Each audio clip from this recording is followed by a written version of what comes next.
Barraco Filosófico.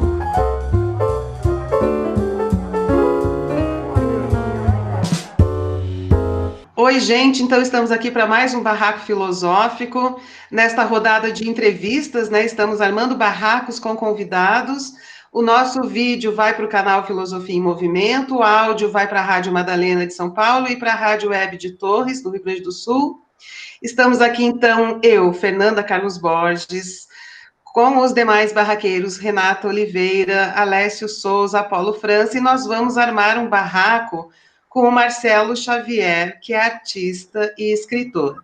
Ele é convidado da Renata, é de Minas Gerais, então vou pedir para a Renata apresentar melhor o Marcelo para a gente. Então, Marcelo, muito obrigada por ter aceitado o convite para participar do barraco.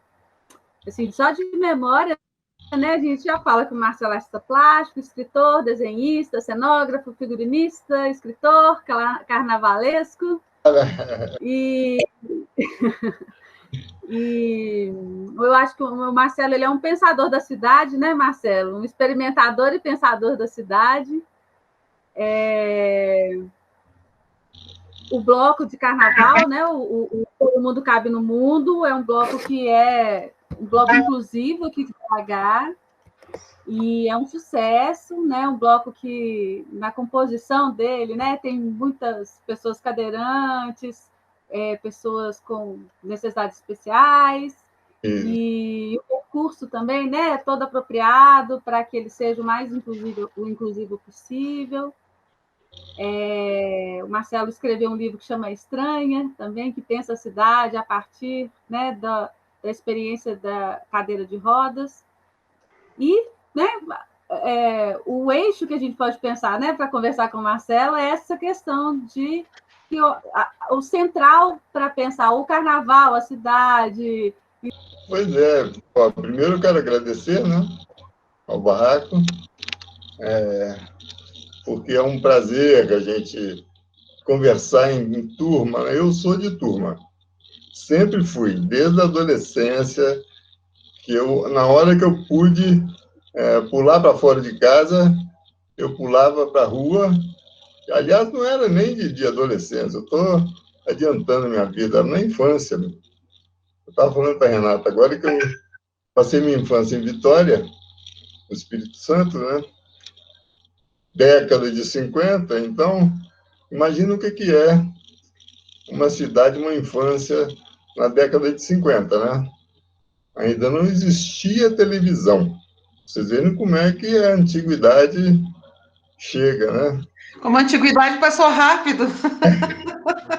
A antiguidade vai chegando, engraçado. Não é a contemporaneidade que chega, não é a antiguidade. Para mim, eu senti isso. A antiguidade foi chegando e se instalou. Ô Marcelo, deixa eu fazer a minha primeira pergunta, então, essa coisa que você está falando de mudar a percepção da cidade, né? E você tem um trabalho que tem a ver com o fato de você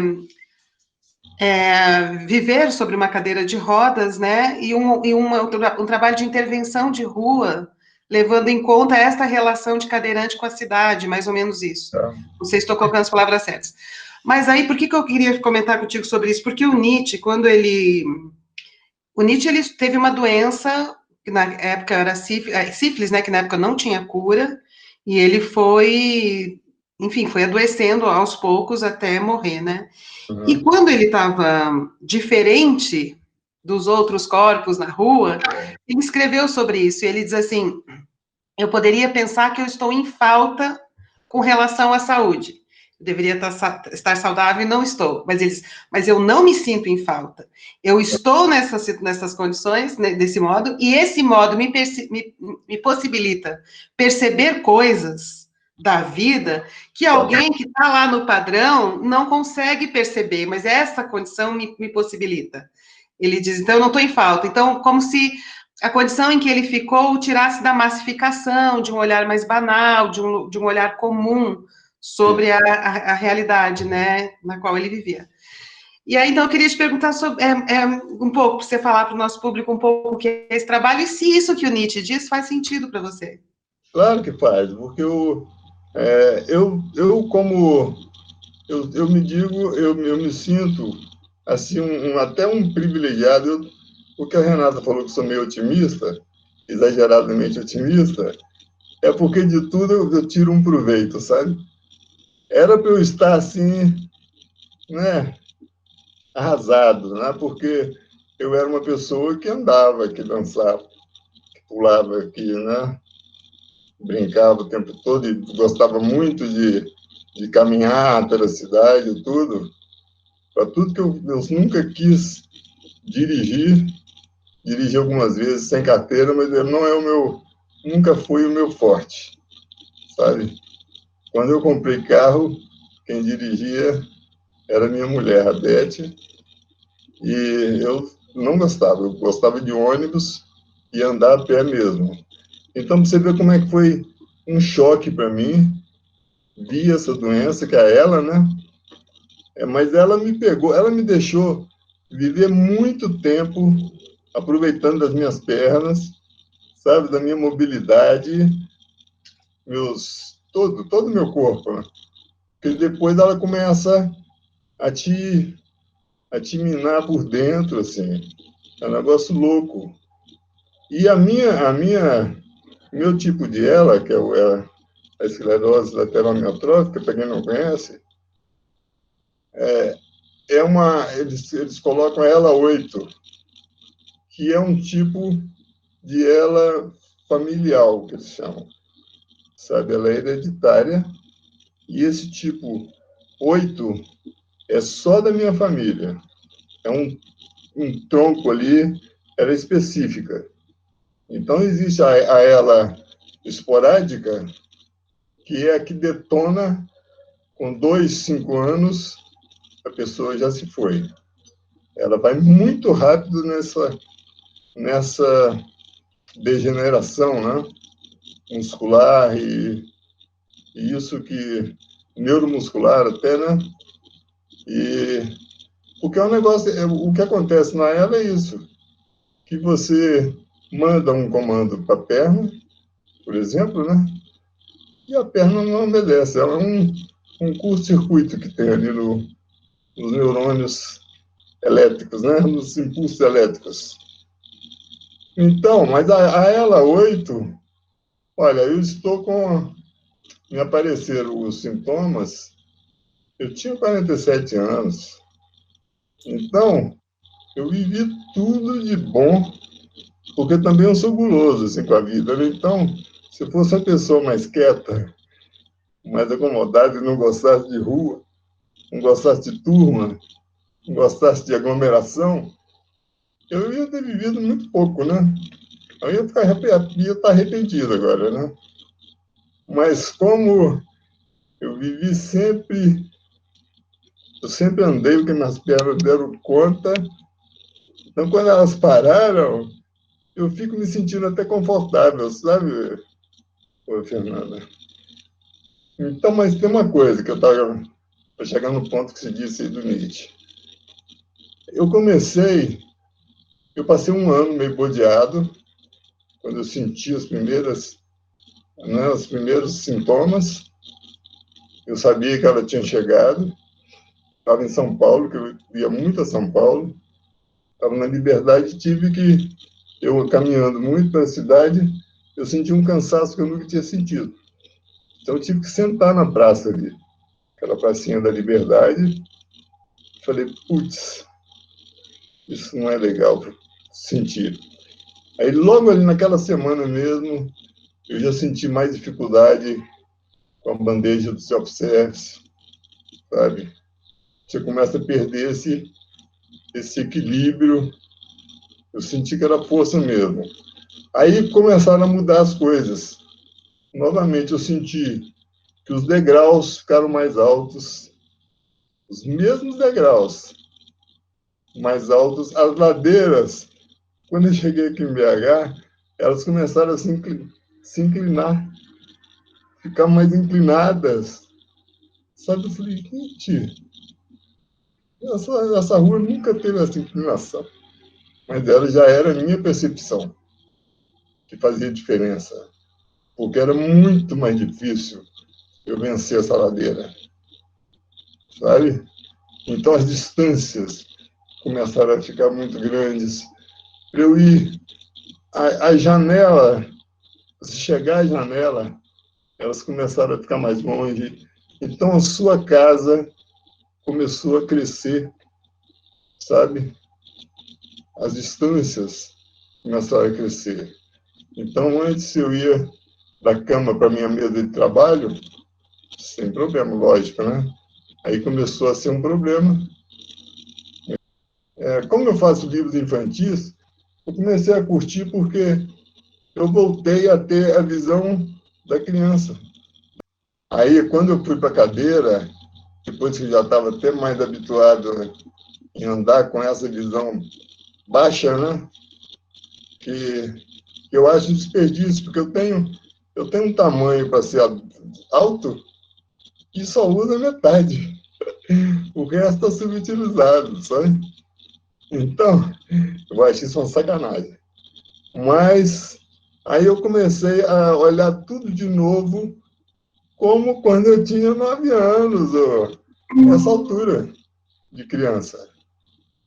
Então, isso aí eu comecei a tirar proveito disso aí. Já quando eu encontrava com as crianças, não precisava me abaixar, eles estavam do meu tamanho, da minha altura. Nós ficamos vendo o mundo numa mesma perspectiva, sabe? Aí as coisas começaram a ficar, para mim, eram irrelevantes. Uma livraria com uma prateleira altíssima, eu falei, isso aí não tem a ver comigo, eu não estou vendo nada lá para cima. Eu comecei a ver só a parte que os livros que estavam ao meu alcance, né? Ao alcance da vista. Então, essa diferença de que você toma um soco mesmo na sua visão de mundo, né? Mas eu, do jeito que eu sou com tudo, com esse otimismo incurável, eu falei, não, que isso? Estou gostando dessa coisa de andar sentado, chegar em show e já estar sentado, não precisa ficar procurando lugar, vai para show ao ar livre, eu naquele conforto, sabe? Então comecei a ver essas vantagens e ver também isso, até o comportamento na sociedade com as pessoas em relação a você. Eu comecei a ser cumprimentado por todo mundo sem me conhecer, né? Você está passando de cadeira, todo mundo com a maior amabilidade, a coisa mais louca. Olha só, eu acho interessante, se você diz ela, é como se todos os pacientes de ela fossem iguais, como se eles não tivessem uma personalidade. Exatamente. O ela passa a ser, digamos assim, um manto, uma segunda pele. E, ao mesmo tempo, a sociedade, então, se dirige a você como se você não fosse você, mas sim como se você fosse aquele portador de ela, aquele que traz aquela coisa. Então, eu gostaria que você falasse um pouco sobre os seus encontros com outras pessoas que têm esse mesmo diagnóstico, e qual foi a sua percepção deste ambiente, desse encontro, se é que houve? Tá. Olha só, só completando, quando eu entrei, eu comecei a frequentar a cidade de novo com a minha cadeira, né? Que as pessoas começaram a me cumprimentar. Você acha isso é uma novidade para mim, porque quando você está andando normalmente na rua, igual uma pessoa apressada, trabalhando, né, e tudo, as pessoas não têm Você não é uma pessoa diferenciada.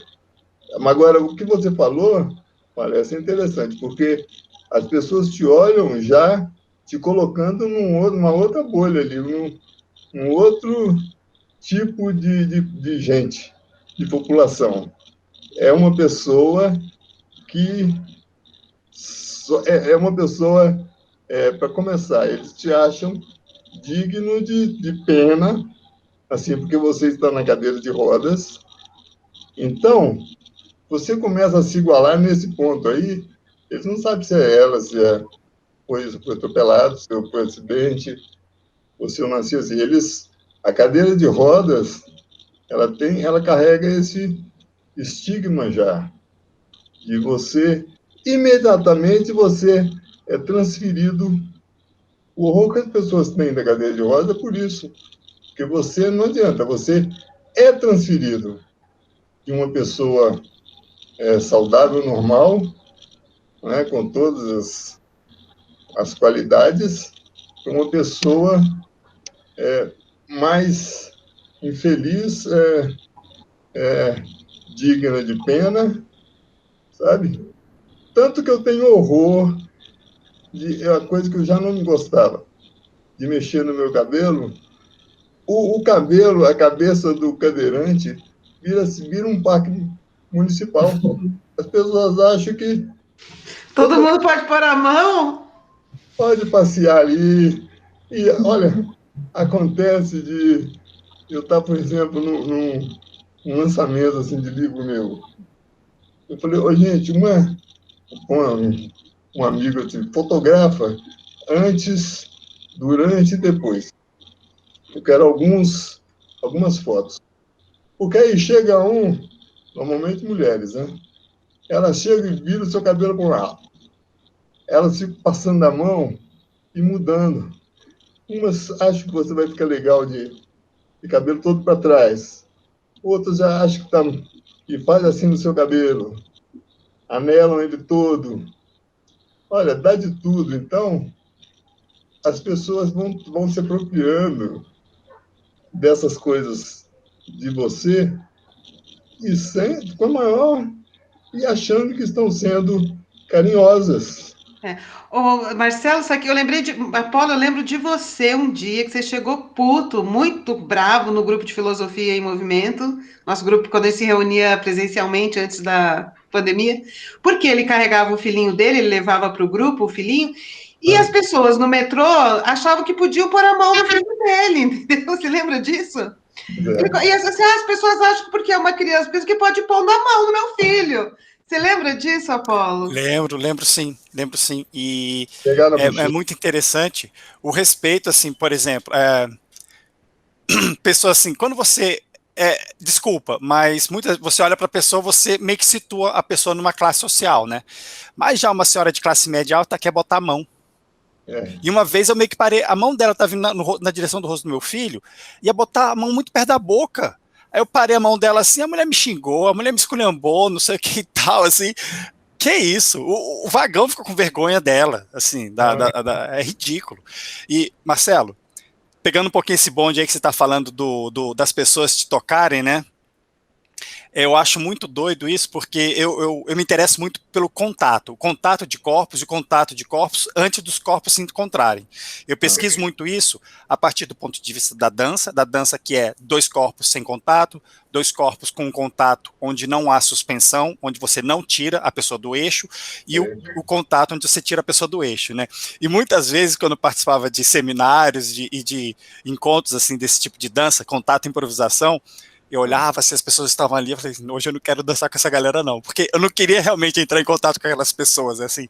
E uma coisa que me deixa, assim, super desconfortável, assim, que me deixa num lugar muito estranho, é pegar ônibus lotado, metrô lotado. Então, quando eu tenho que fazer os meus trajetos pela cidade, eu sempre planejo assim.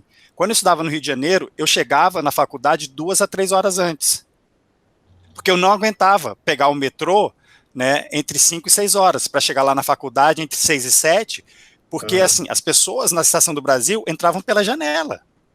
Nossa. As meninas ficavam assim, Apolo, por favor, vamos encostar assim, porque menos homem encosta em mim.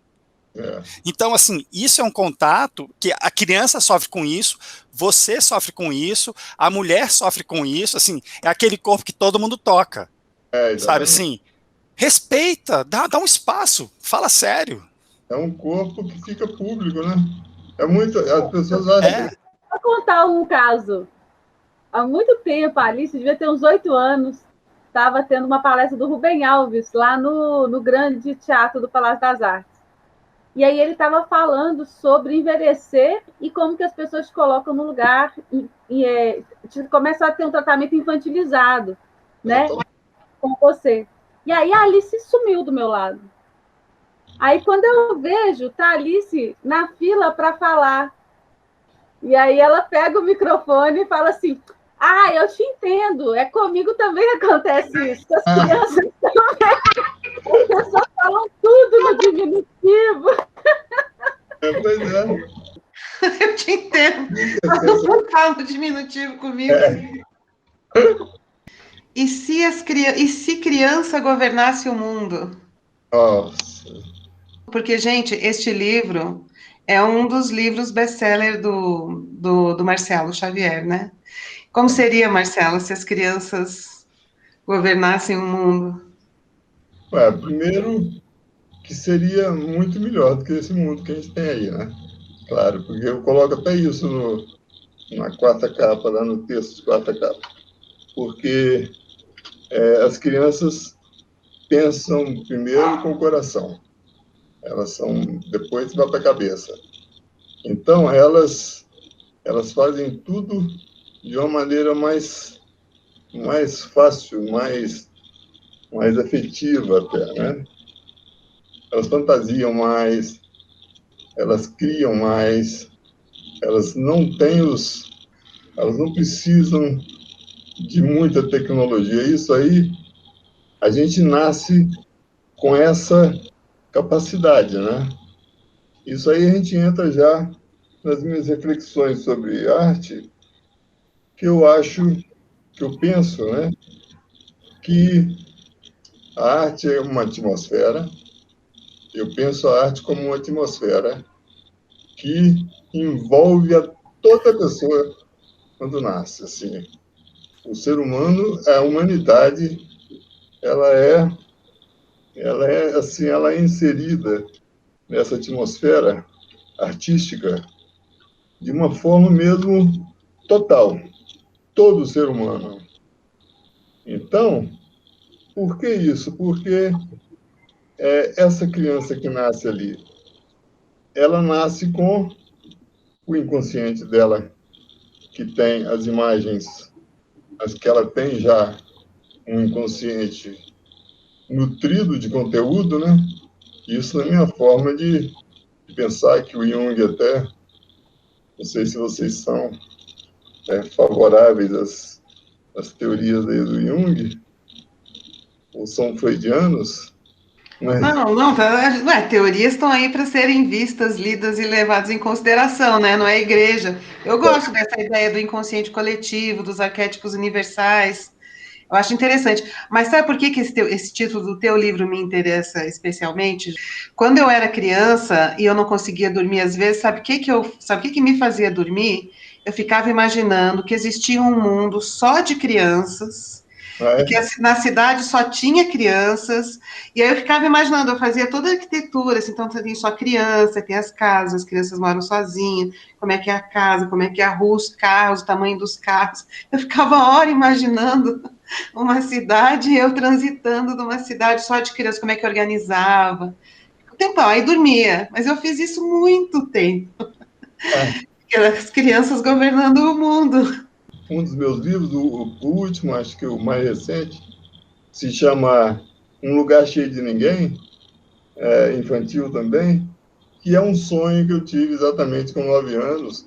Eu guardei ele até agora, e agora eu fiz, tem uns 4 anos, acho, eu lancei esse livro.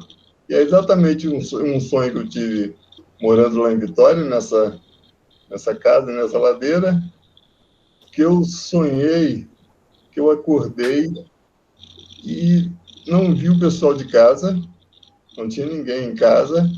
Eu corri para a rua, não tinha ninguém.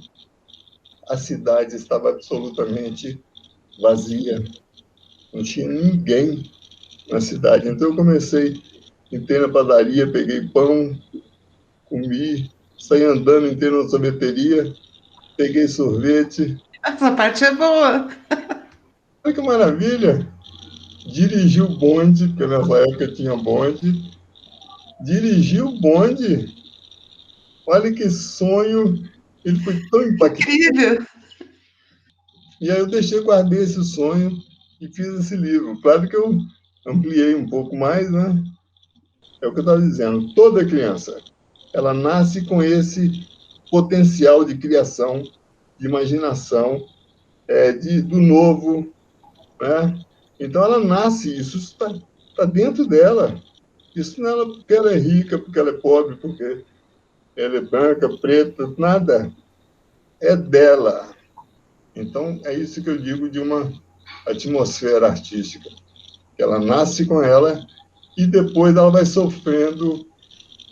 Aí, se a criança vai... Normalmente, ela já começa, né, a preencher o consciente dela com as coisas que estão ali em volta do berço e tudo, até mesmo no parto, e ela vai preenchendo aquilo e vai tomando pé daquele consciente, né? Daquele mundo. Mas, para mim, e é o que o Jung fala, o inconsciente dela já vem com uma bagagem, né? Essa bagagem é que começa a aparecer desde as primeiras ações dela, né? Então, ela começa a botar isso e vai juntando com essas primeiras impressões do mundo, as primeiras expressões de arte que ela toma conhecimento e contato, que ela frui. São as canções de ninar, são as vozes, porque tudo é abstrato para ela, né? Ela não conhece ainda a língua, não conhece, né? Então aquilo tudo são conteúdos para aquele artístico dela criar. Então ela consegue criar personagens, amigos invisíveis, ela cria personagens fantásticos. Isso é uma criança que não tem ela não tem nenhuma preparação para aquilo ali acontecer. Então, esse fundamento da arte, que é a imaginação, a criação, você transformar a realidade, a criança tem, sabe? Então, ela vai perdendo isso à medida que você vai interferindo nessa formação dela. A minha lição hoje, vamos dizer assim, eu que trabalhei 20, 30 anos com criança, indo às escolas, com os meus livros e fazendo oficina com eles, eu fui percebendo essas coisas. Então, um negócio é você, desde a criança no berço, claro que você deve estimular, né, essa coisa da criação dela, mas você tem que interferir o mínimo, você tem que dar o que for para ela, o espaço de liberdade para ela usar na criação artística e sair da frente. Senão você vai atrapalhar, na verdade. O Marcelo tem um livro que chama Apática também, que é de uma cidade disso Apática? Aí. Todo mundo apático, Marcelo. Exatamente. Você lê esse livro, você vai ver. Eu vou ler. Eu estava vendo aqui, eu queria falar para o pessoal que está vendo a entrevista contigo, livros para criança. Tá, Se Criança Governasse o Mundo, já falei. Asa de Papel, O Dia a Dia de Datá. Tem de Tudo Nesta Rua. Meu Amigo Mais Antigo. Mas são dezenas, né? Três Formigas Amigas. Construindo um Sonho. Isso. E tem outro aqui que é Tote. É um menino que o pai dele, como todo pai, quer colocar um nome pomposo no filho, colocou Aristóteles. O Tote. O mundo vem... Vai brincar com o Platão. O mundo vem, faz o quê? arranja um apelido. Sempre que a pessoa tem um nome assim, né? Chique demais, o mundo não vai chamar ele de Aristóteles. É o Totti. Passa a bola, não sei o que, não tem jeito. Aí, Totti. Muito mais. É claro. Então, o Totti é isso. Ele começa com essa história aí, e aí é muito interessante esse título, que ele é um título que trata da criação mesmo, de todo mundo, que todo mundo tem, né? E que não desenvolve. Todo mundo tem. Isso Você está falando da potência aristotélica. Todo mundo é em potencial, tem. Exatamente. Desde aquela coisa dessa distorção, de você roubar esse ar da arte de todo mundo, por isso, por você pressionar, né?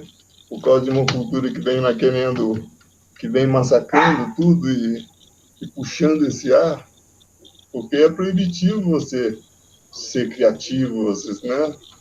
Então eles tiram esse poder do homem comum, da mulher comum, e é assim que você acaba, para valorizar talvez o outro lado, né?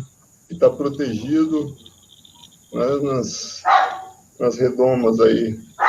Então isso é que eu acho a grande batalha deveria ser encarada, sabe, em termos de arte e de sociedade, de dar chance para acabar um pouco com o preconceito, né, porque parece que é um negócio que não tem remédio, né? A gente está vivendo aqui no Brasil parecendo que não tem solução.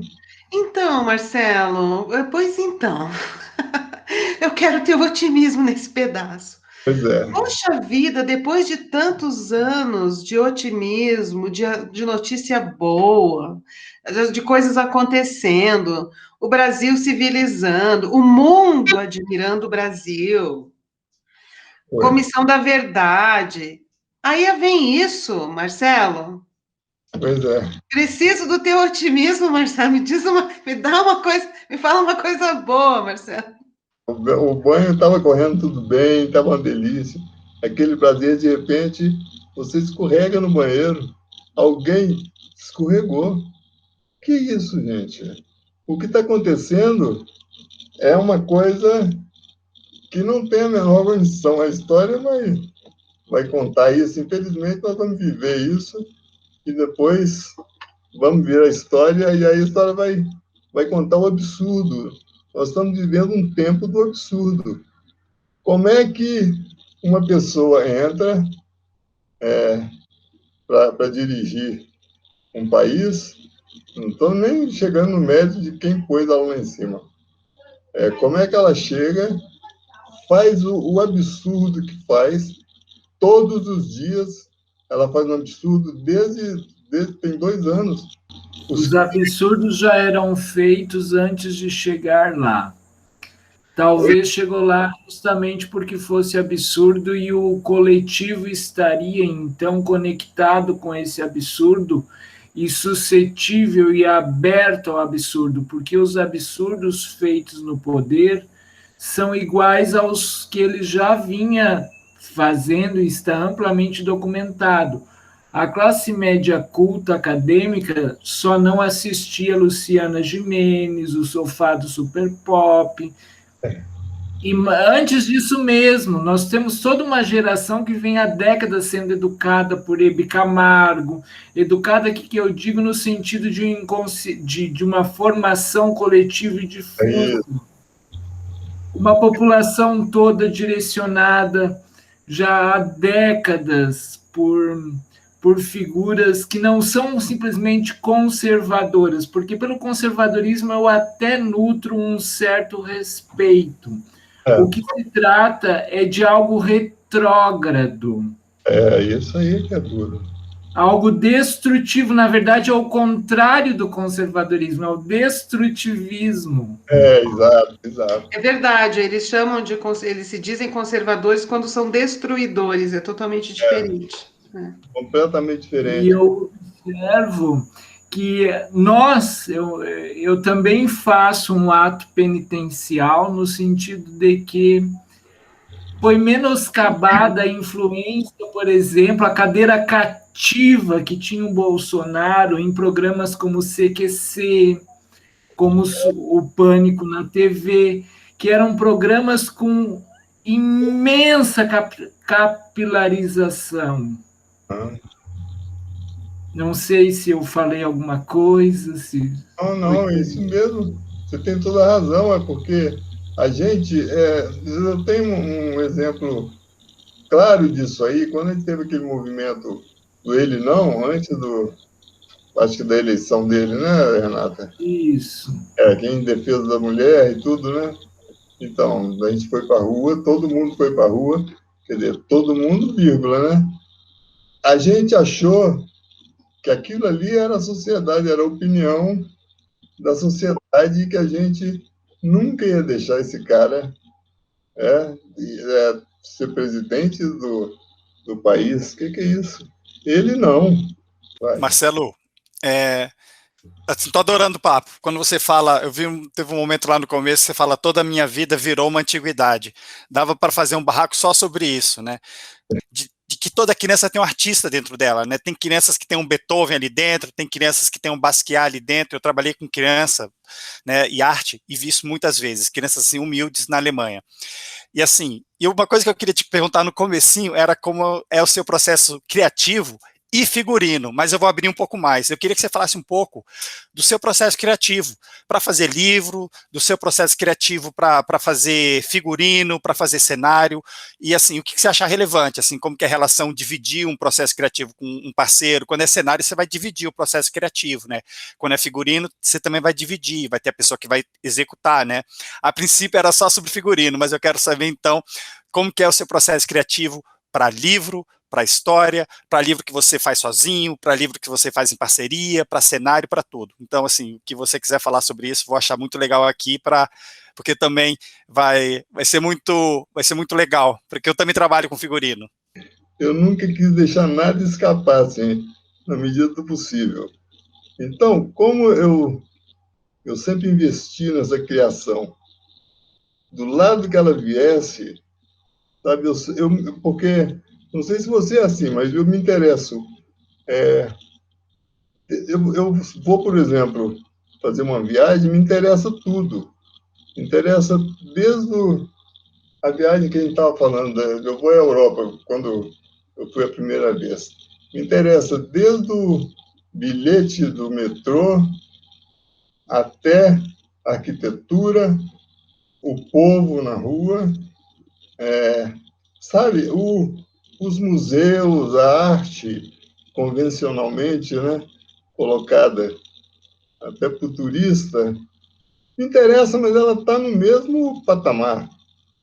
Sabe assim, eu olho o mobiliário urbano, eu olho o calçamento, assim, a feitura daquelas obras urbanas na Alemanha, ou se o cuidado, parecendo um bolo que eles fizeram na calçada, porque a gente não vive isso aqui. Então, como eu sou um olhador, uma pessoa que observa muito, sempre observei de criança. Assim, eu fazia os nossos bonecos lá em Vitória, de barro, que foram os antepassados dos meus bonecos de massinha. Porque a minha arte de ilustração, que é a ilustração tridimensional, eu faço toda... Ela cresceu assim, né? Na massinha, e evoluiu. Eu fiz os meus 16 livros com ela, e aprendi muito com ela, mas ela é uma coisa que veio lá do barro que a gente fazia na minha turma de rua, uma vez por semana, no nosso repertório lá de brincadeiras, a gente tinha uma de modelar boneco de barro, secar no sol e depois pintar com aquela aquarelinha. Isso aí deu nos bonecos de massa. Quando já adulto, eu fiz o Truques Coloridos, que foi o primeiro trabalho tridimensional que eu usei a massinha, que me deu aquele insight, sabe, de fazer com massa, porque o livro falava de televisão, eu queria jogar uma luz da televisão nos personagens, pensar a ilustração tridimensional, para ficar, né, para ficar viável de fazer, e me veio o boneco da dimensão que eles são até hoje, pequenos e de massa de modelar. Então, essa minha abertura, eu nunca pensei, nunca quis, na verdade, nunca desejei pegar uma das áreas da expressão artística e entrar de cabeça e ser aquilo ali. Eu ser um pintor, ou ser um figurinista, ou ser um estilista, um cenógrafo, ou ser um desenhista, nunca, ou um escritor, nunca isso aí me atraiu, mas se me atraía era o conjunto dessas coisas. Então, isso tudo, Apolo, foi me dando essas áreas, foi me deixando confortável, assim. Era um ambiente familiar para mim. O teatro, ou uma gráfica, uma editora, sabe? Aí até chegar na sociedade como um todo, né? E, normalmente, os cenários e figurinos vêm de encomendas, né? São coisas encomendadas, que também eu não acho que seja problema nenhum você partir de uma encomenda, né? Nenhum. Isso é desafio, inclusive, né? E todo trabalho, na verdade, a não ser que você vai pintar um quadro ou fazer um desenho seu, que é só você empenhado naquilo, mas o livro é um trabalho de grupo também, porque o livro não sai se você não tiver um grupo trabalhando aquele produto, né? Não sou eu que faço, que tenho competência de colocar um livro na mão do leitor, sabe? Tem que passar pela gráfica, tem que passar pela revisão, pelo editor, pelo impressor. É um batalhão de gente. No meu caso, eu trabalho com fotógrafos para fazer a foto depois da criação do cenário, das modelagens. Depois, agora vem ainda o técnico, o responsável pela computação gráfica, que é a arte digital que entrou também no meu processo. Que eu assim, assimilei e hoje eu não consigo viver sem ela. Mas eu não sou um técnico de computação e de internet, nem dessa arte digital. Eu não quero. Não tem espaço para isso. E não tem tempo também mais, né? Mas eu sei que eu tenho um fascínio por ela. Nesse livro das formigas, por exemplo, das 3 formigas, a gente usa muito essa tecnologia que ajuda você a botar as suas fantasias em prática. Ficou muito facilitado isso na minha cabeça, minhas maluquices de pensar uma coisa e aquilo ali se torna realidade, sabe? No Totti tem muita coisa assim também, que foi a tecnologia que me salvou e realizou meu sonho ali. Tem uma cena que a atmosfera de uma sala, das salas, são como se fosse poeira, um grãozinho de poeira, mas são todas letrinhas, sabe? Que aí o meu amigo Cláudio Márcio vai lá na máquina, fala, põe isso aqui para ele valer ali. Ele encheu a atmosfera de letrinhas. Eu sou muito... A outra paixão, mais uma. Já falei umas 10, né? A outra paixão que eu tenho é por objetos. Eu tenho um livro que se chama Mundo de Coisas, para criança, esse também, que eu gosto muito, porque ele é uma homenagem a essas coisas que nos fazem companhia, né? Todo mundo, todas as pessoas são... O homem, aliás, esse livro começa assim: o homem é uma ilha cercado de objetos por todos os lados.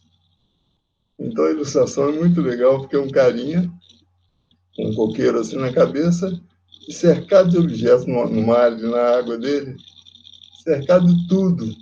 Isso que eu estou vendo aí, ó. A gente não tem... Você olha do lado, você é cercado de objetos. Olha isso, a roupa, sabe? Óculos, os brincos, tudo, os livros, tudo, absolutamente tudo. A gente não sobrevive sem os objetos. É uma dependência total. Uma característica sua que eu acho maravilhosa é a sua capacidade de agregar pessoas, né? E aí, eu e Marcela, a gente frequenta um espaço aqui em BH, chamado de Papel, e é um espaço coletivo, né? É um café e galeria, uma mini galeria, mini livraria, mini... Né? E aí, pensando, né, em criação e tal, tem um projeto que o Marcelo criou lá da ASA, que chama Ação de Graça, né? Então, que fica um dia na pracinha lá perto da Asa de Papel, fica uma mesa posta, aberta para quem quiser, né? E os artistas que participam lá da Asa de Papel colocam obras que as pessoas também podem pegar, quem quiser, né? Os passantes na rua podem pegar as obras. É uma questão, eu acho, de uma coisa de como criar laços, né? Porque o que você está falando aí é criar um olhar amoroso, é como você faz laço até com os objetos que te cercam, né? É como que você cria laço com a cidade, como que você cria laço com os outros, né? Como que com a própria ideia de arte, né? E mudar, em vez de você pensar na lógica do ponto de vista, pensar na lógica dos laços de afeto que a gente tece, né? E aí eu fiquei pensando sobre isso quando você falava. Eu gosto realmente de aglomeração. Quando as pessoas têm horror, às vezes, né? De confusão, de bloco de carnaval, não sei o quê, eu adoro, simplesmente adoro.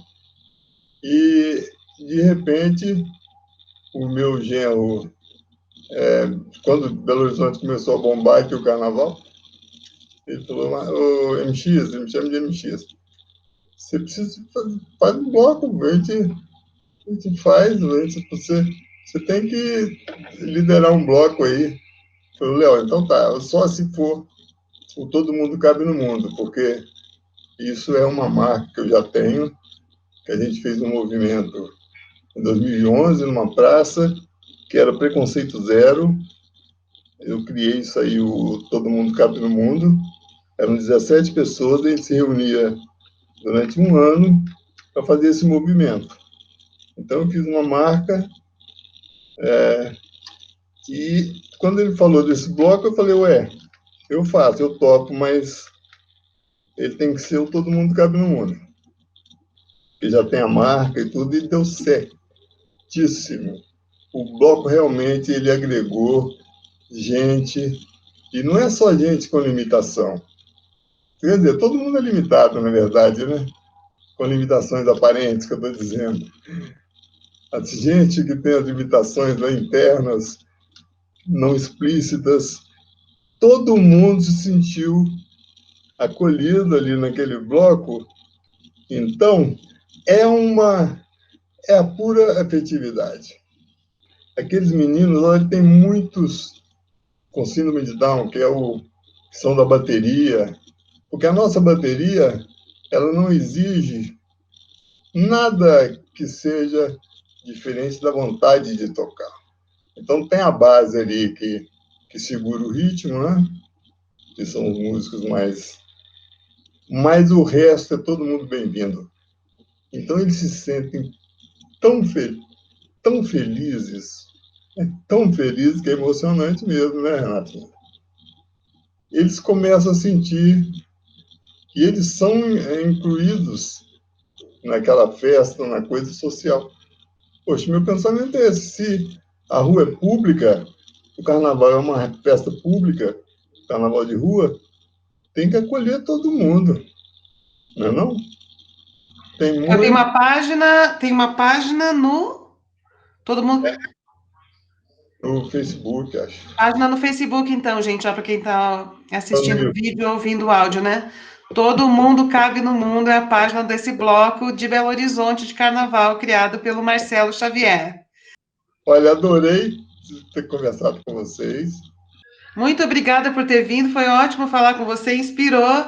O pessoal já tem um monte de ideia aí para dar de presente os livros para as crianças que estão em casa, aflitas, ler os livros do Marcelo Xavier, né? Tem os para criança e tem os 4 que são para adultos, né? Eu só divirjo de uma coisa: livro infantil não é só para criança, é para adultos também lerem livros infantis. Isso mesmo. Pronto.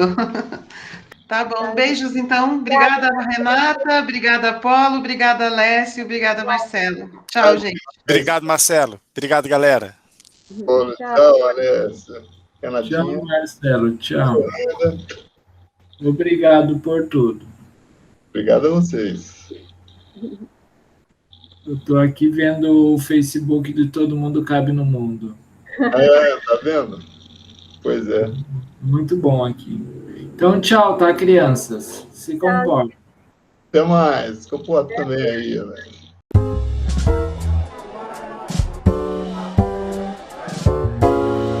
Barraco Filosófico.